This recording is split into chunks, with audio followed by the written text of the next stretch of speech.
बिस्मिल्लाहिर्रहमानिर्रहीम। अस्सलाम वालेकुम नाज़रीन, आप यूट्यूब चैनल देख रहे हैं। मैं इमरान खान हूँ। अब पाकिस्तान में ईद के 3 दिन मुकम्मल हो चुके हैं और कल से रेगुलर काम शुरू हो जाएगा। छुट्टियाँ तो बेशक ख़त्म नहीं हुई, लेकिन मामला बहुत तेज़ी से आगे बढ़ रहे हैं। और क्या मुज़ाकरात होंगे, तो मेरे पास साफ जवाब है कि किसी की कोई नीयत नहीं है मुज़ाकरात करने की, बल्कि पसे पर्दा जो कार्रवाइयाँ डाली जा रही हैं उनमें कुछ चीज़ें मुझे आज पता चली। सहूलतकार किसी सूरत बाज नहीं आ रहे, वो इमरान खान को कत्ल करने की भी कोशिश करेंगे और उन लोगों को भी गिरफ्तार करने की या कत्ल करने की कोशिश करेंगे जो लोग रास्ते में रुकावट बन रहे हैं। यानी रजीम चेंज ऑपरेशन किया पाकिस्तान की एस्टेब्लिशमेंट ने। पाकिस्तान की एस्टेब्लिशमेंट के पाकिस्तान में बहुत बड़े बड़े स्टेक्स हैं, उनके बहुत बड़े बड़े कारोबार हैं, वो बहुत ताकतवर हैं पाकिस्तान में। वो हर तरह का धंधा करते हैं अपने काम के अलावा, और वो जो धंधे करते हैं उससे उनको बहुत मुनाफा मिलता है और वो इतना बड़ा है कि उसको छोड़ा नहीं जा सकता। तो एस्टेब्लिशमेंट के लोग इमरान खान के खिलाफ हैं। नवाज शरीफ ने जब इस धंधे के बारे में पूछना चाहा तो उसके लिए ज़मीन तंग हो गई थी, लेकिन मियां नवाज शरीफ अपने सवालात का जवाब नहीं दे पाए थे। नवाज शरीफ को और बेनज़ीर को और बाकी लोगों को जब जब निकाला गया, पाकिस्तानियों ने मिठाइयाँ बांटी थी। इसलिए बांटी थी कि वो करप्ट लोग थे, उनके पास सवालों के जवाब नहीं थे। पहली मर्तबा एस्टेब्लिशमेंट ने रजीम चेंज में एक ऐसे आदमी को निकाल दिया जिसके खिलाफ कोई बयानिया नहीं बनाया जा सका। पाकिस्तानी खड़े हो गए और एस्टेब्लिशमेंट बेनकाब होना शुरू हो गई। अब एस्टेब्लिशमेंट के बाद 2 रास्ते हैं, या तो वो सरेंडर करे पाकिस्तानी अवाम के सामने और वो ये कहें कि हम ये गंदा काम छोड़ देंगे और आज के बाद पाकिस्तानी ही पाकिस्तान को चलाएंगे, हम बाहर से फैसले नहीं इंपोर्ट करेंगे और ना हम बंद कैमरों के फैसलों को पाकिस्तानी अवाम के ऊपर मुसल्लत करेंगे। दूसरा तरीका यह है कि वो अपनी लड़ाई को जारी रखें, पसे पर्दा साजिशें करते रहें, लोगों को रास्ते से हटाते रहें, गिरफ्तार करते रहें, डराते रहें, खौफजदा करते रहें, ऑडियोज और वीडियोज लीक करते रहें, लोगों को खौफजदा करके उनको रास्ते से हटाने की कोशिश करते रहें, और अगर कोई ना माने तो इवन उसे कत्ल कर दिया जाए। इस वक्त सबसे ज्यादा खतरे में जिसकी जान है वो इमरान खान है। इमरान खान साहब को पहले भी मारने की कोशिश की जा चुकी है, दोबारा भी मारने की कोशिश की जाएगी, और ये इमरान खान साहब खुद कई मरतबा कह चुके हैं। और ये खुफिया जो एजेंसियों की रिपोर्टें लाकर जमा करवाते हैं, ये एक्चुअली उसको मैनेज कर रहे होते हैं कि जी इनकी तो जान पहले से ही खतरे थी। हम तो बता रहे थे कि दुश्मन मुल्क मारना चाहता है, इधर कोई अपना भी मार दे तो कहते हैं दुश्मन मुल्क मारना चाहता है। पहले एक मजहबी बयानिया बनाया, अब दुश्मन मुल्क और कलदम तंजीमों का बयानिया बना रहे हैं। तो इस तरीके से इमरान खान को मारने की कोशिश की जाएगी, और इमरान खान साहब इस बात को बखूबी जानते हैं। कुछ ताकतवर लोग इस बात को समझते हैं कि इमरान खान को अगर मार दिया गया तो उसके बाद पार्टी बिखर जाएगी, पीटीआई 4 टुकड़ों में डिवाइड हो जाएगी और ये मुकाबला नहीं कर पाएंगे। थोड़े अरसे के बाद जब इलेक्शन होगा तो पीटीआई का एक आधा टुकड़ा मिला के बाकी जमातों के साथ एक मिलीजुली सरकार बना के तो पाकिस्तान को हम आगे बढ़ा लेंगे। इस तरह हमारे इक़्तिदार का सूरज कभी गरूब नहीं होगा, और सियासतदानों को डिवाइड एंड रूल जैसे आज तक हम करते चले आए हैं, आइंदा भी ऐसे ही करते चले जाएंगे। और ये जो एक बड़ी रुकावट इमरान खान की सूरत में हमारे सामने आकर खड़ी हो गई है, ये रुकावट हम दूर कर देंगे। तुर्की की एस्टेब्लिशमेंट के सामने भी तैयब उर्दगान आकर खड़ा हो गया था, लेकिन अवाम ने तैयब उर्दगान का साथ दिया और एस्टेब्लिशमेंट को ज़ेर कर दिया। और उसका फर्क अब आप ये देखें कि वो वैसा नहीं है जैसे पहले हुआ करता था। ना वहां के लोग वैसे हैं, ना वहां के इदारे वैसे हैं, ना वहां की एस्टेब्लिशमेंट अब उस तरीके से चीजों को इस्तेमाल कर सकती है। मैं ये नहीं कह रहा कि तैयब उर्दगान ने जो कुछ किया उसके बाद सब कुछ ठीक किया, बहुत सारी चीजें गलत भी हैं, लेकिन इमरान खान साहब एक वैसी ही मुसीबत एस्टेब्लिशमेंट के गले में पड़ गए हैं, वैसी ही मुसीबत आ गई है।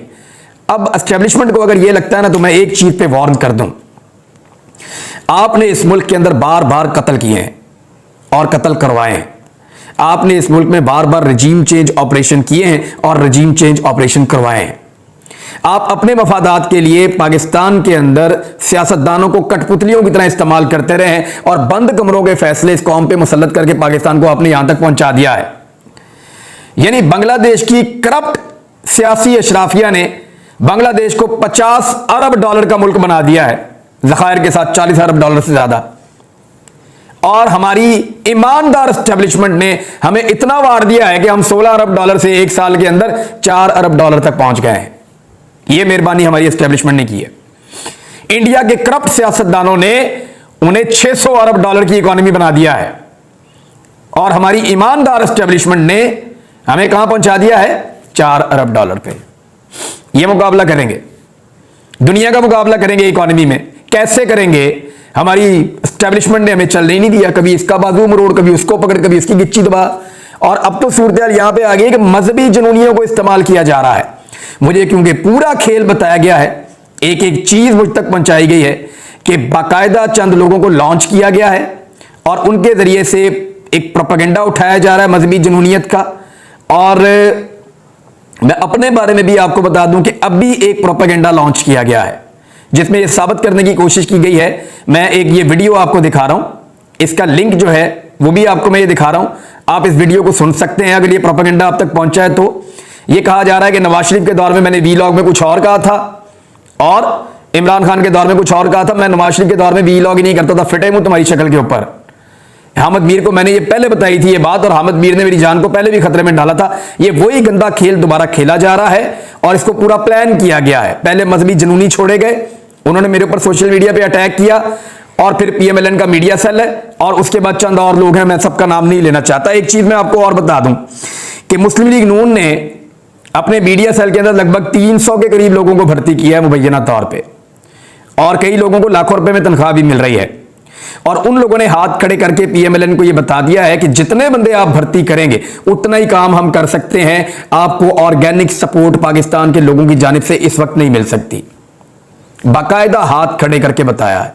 ये मैं आपको पक्की खबर दे रहा हूं कि पीएमएलएन के जो मीडिया सेल के लोग हैं, जिनको हायर किया गया, जिनको अहम पोस्टें दी गई, जिनको अच्छे खासे पैसे दिए गए, उन्होंने हाथ खड़े करके उन्हें यह कहा कि ये नहीं हो सकता कि आम आदमी आपको सपोर्ट करना शुरू कर दे। आप जितने 100 या जितने 1000 लोग भर्ती करेंगे उतनी ही सपोर्ट आपको मिलेगी, इससे ज्यादा सपोर्ट आपको मिल नहीं सकती। सोशल मीडिया पे बहुत थोड़ा सा इंपैक्ट पड़ता है इसलिए कि आम आदमी कन्विंस नहीं हो रहा। जो ऑर्गेनिक सपोर्ट मिल जाती है बाकी जमातों को वो पीएमएलएन को नहीं मिल रही, लेकिन 300 लोगों की भर्तियां और उसके अलावा चंद बड़े अकाउंट्स जो सोशल मीडिया के हैं उनको भी बाकायदा साथ एंगेज किया गया है।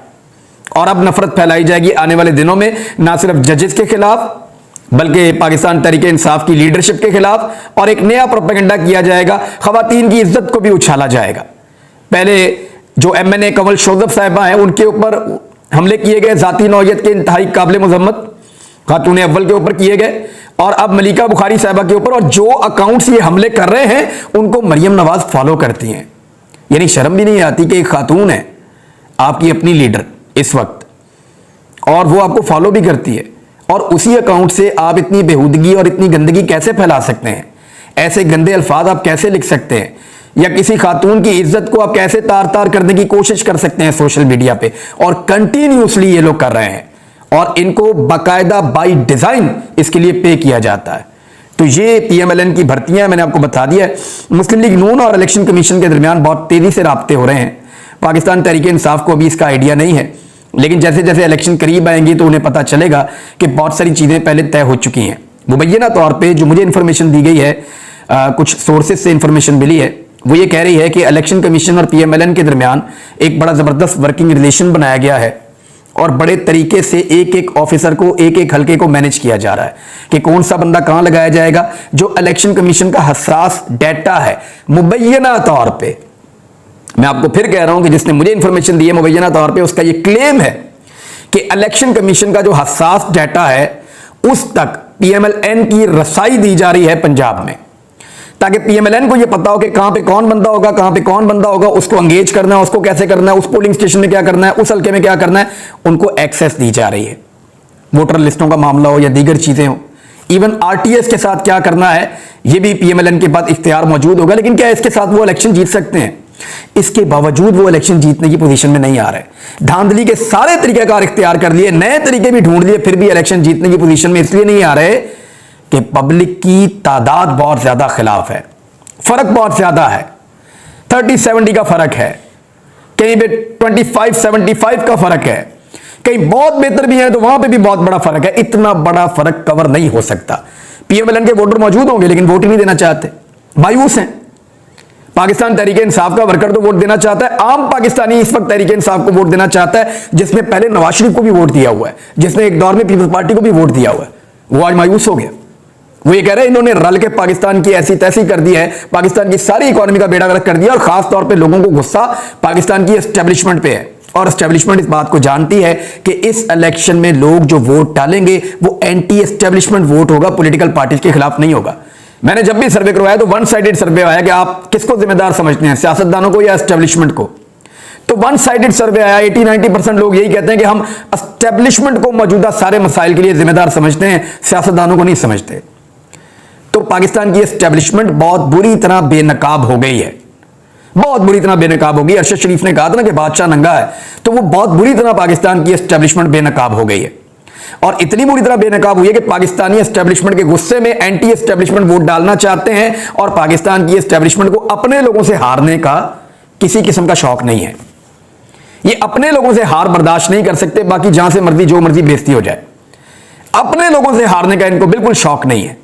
बाकी हमें तो जनरल बाजवा ने अमेरिका से बहुत डराया था, हमें जंग से भी बहुत डराया था, और हमें यह भी कहते थे कि इंडिया के साथ जंग के लिए आपकी इकोनॉमी बड़ी कमजोर है, हमें अमन की तरफ बढ़ना चाहिए। और बात बिल्कुल ठीक है, लेकिन जर्नैल नॉर्मली लड़ाई की स्ट्रेटेजी बताते हैं, वो हमेशा आपको हौसला देते हैं, लेकिन जनरल बाजवा में शायद वो हौसला था नहीं। और उसकी बुनियाद पर जब मैंने 2021 में वीलॉग्स किए और चीजें बताई तो मेरे दुश्मन बन गए, मुझे धमकियां लगाएंगी, मुकदमे करवाएंगे, ये करवाएंगे, वो करवाएंगे, फिर मुकदमे करवाए भी, ज्यादती भी की। अब दोबारा खेल खेला जा रहा है। मैंने आपको पहले बता दिया नादरीन कि ये हरकत करेंगे। मैं आपको आज पहले बता रहा हूं, ना मैं पहले इस मुल्क से गया कभी भागकर, ना मैं आइंदा इस मुल्क से जाऊंगा कभी भागकर। जाता हूं, अपना उम्र करके वापस आ जाता हूं, कोई और काम है करके वापस आ जाता हूं, रहता यहीं पे हूं और यहीं पे रहूंगा। यहीं पे इनके हाथों खुदा ना खास्ता अगर ये चाहेंगे और अगर ये जो भी करना चाहते हैं, जो करना चाहते हैं यहां पे करें, यहीं पे निशाने इबरत इनको बना दूंगा मैं, याद रखिएगा। मारा भी जाऊंगा तो इनका पीछा करता रहूंगा। अभी ये जो नया खेल खेला गया है, कुछ लोग बेचारे इस्तेमाल हो रहे हैं इसके अंदर, उन्हें होश के नाखून लेने चाहिए। ये खेल कल उनके खिलाफ भी खेला जा सकता है। जैसे मैंने सुप्रीम कोर्ट ऑफ पाकिस्तान को कल कहा कि आपको जो भी दरखास्तें आती हैं आपको सुननी चाहिए इंसानी हकूक के मामलात की। लोगों की कॉल टेप्स हो रही थी, आपको फिक्र ही नहीं थी, अब आपके घर वालों की हो रही है। पहले इंसाफ दिया होता तो ये ना हो रहा होता। अब करें इंसाफ। लोग लापता हो रहे हैं, लोगों के ऊपर झूठे पर्चे हो रहे हैं, लोगों के साथ ज्यादती और टॉर्चर हो रहा है। आप अगर इंसाफ नहीं देंगे कल आपके साथ भी होगा, आपके घर तक ये आग पहुंचेगी। तो मैं तो हमेशा ये कहता हूं कि इंसाफ और कानून सबके लिए एक जैसा होना चाहिए। पीपल्स पार्टी ने एहतजाज का ऐलान किया था, लेकिन वो एहतजाज के ऐलान से पीछे हट गए हैं। 25 तारीख को उन्होंने कहा था मुल्क भर में इलेक्शन करवाने के लिए इकट्ठे हम एहतजाज करेंगे, लेकिन उन्होंने नहीं किया। मेरे ख्याल में जो अदलिया के ऊपर इस वक्त कीचड़ उछाला जा रहा है या जो उनके खिलाफ एक कैंपेन की जा रही है, पाकिस्तान पीपल्स पार्टी इसका हिस्सा बनना नहीं चाहती। और ये ऑडियोज लीक और ये चीजें इनकी पाकिस्तान पीपल्स पार्टी मुखालफत करती है। पीपल्स पार्टी ने अब भी जो है ना, उनकी पार्टी के अंदर जो लोगों की पुरानी एक तरबियत है उसकी वजह से उन्हें अब भी इस किस्म की जो फाशिस्ट चीजें हैं वो उतनी अच्छी नहीं लगती। हालांकि जरदारी साहब की सियासत बिल्कुल मुख्तलिफ है बेनज़ीर साहबा की सियासत से, या जो पीपल्स पार्टी के नजरियाती कारकुन है उनकी सियासत से जरदारी साहब की सियासत बिल्कुल मुख्तलिफ है। लेकिन क्योंकि है तो वो पीपल्स पार्टी है, उनकी तरबियत ऐसी है तो वहां रिएक्शन आता है। पीएमएलएन में तो रिएक्शन ही कोई नहीं आता, जो मर्जी ये करे, पूरी की पूरी सियासत थी फाशिज्म के ऊपर खड़ी है इनकी। एक खबर आई थी कि शहबाज शरीफ साहब जो हैं वो एतमाद का वोट लेंगे। मैं खबर सुन के बहुत हैरान हो गया था कि इस वक्त ये पंगा लेने की क्या जरूरत है, ये तो मुसीबत उल्टी गले पड़ जाएगी और जान नहीं छूटेगी। अगर खुदा न खास्ता एतमाद का वोट लेने शहबाज शरीफ साहब चले गए और वहां पे लोग ना आए तो क्या होगा। तो फौरी तौर पर मेरे ज़हन में आया कि ये एस्टेब्लिशमेंट तो मौजूद है, जिन्होंने रजीम चेंज के बाद ये हुकूमत बनाई है, वो लोग क्यों ना शहबाज शरीफ को एतमाद का वोट दिलाएंगे। वो बिल्कुल शहबाज शरीफ को एतमाद का वोट दिलाएंगे और पूरी कोशिश करेंगे कि शहबाज शरीफ अपना एतमाद का वोट ले लें। लेकिन फिर तरदीद भी आ गई। मरियम औरंगजेब साहबा ने तरदीद की और तरदीद करते हुए कहा जी ऐसी कोई तजवीज़ ज़ेरे गौर नहीं है और शहबाज शरीफ साहब एतमाद का वोट लेने का कोई इरादा नहीं रखते, इस तरह का हमारा कोई मनसूबा नहीं है और ना हम एतमाद का वोट लेने वाले हैं।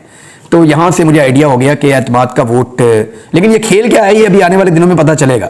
हो सकता है ये वाला स्टंट किया जाए और साबित करने की कोशिश की जाए कि ये अवामी मुंतखब हुकूमत है और ये और वो है, साबित करने की कोशिश की जा सकती है। क्योंकि जो रियल अपोजिशन है वो तो इस वक्त असेंबली के अंदर मौजूद नहीं है, वो तो असेंबली से बाहर है और उसके बारे में भी अदालतों की एक अजीब किस्म की खामोशी है और वो मामला भी आगे नहीं बढ़ रहा। इमरान खान साहब ने दोबारा इंकशाफ करते हुए कहा कि नवाज शरीफ को गारंटी क्या दी गई है ये वो बता रहे हैं। उन्होंने कहा कि ये समझते थे कि पहले मैं ममनुआ फंडिंग के अंदर रिटायर हो जाऊंगा, फारग हो जाऊंगा, नाअहल हो जाऊंगा।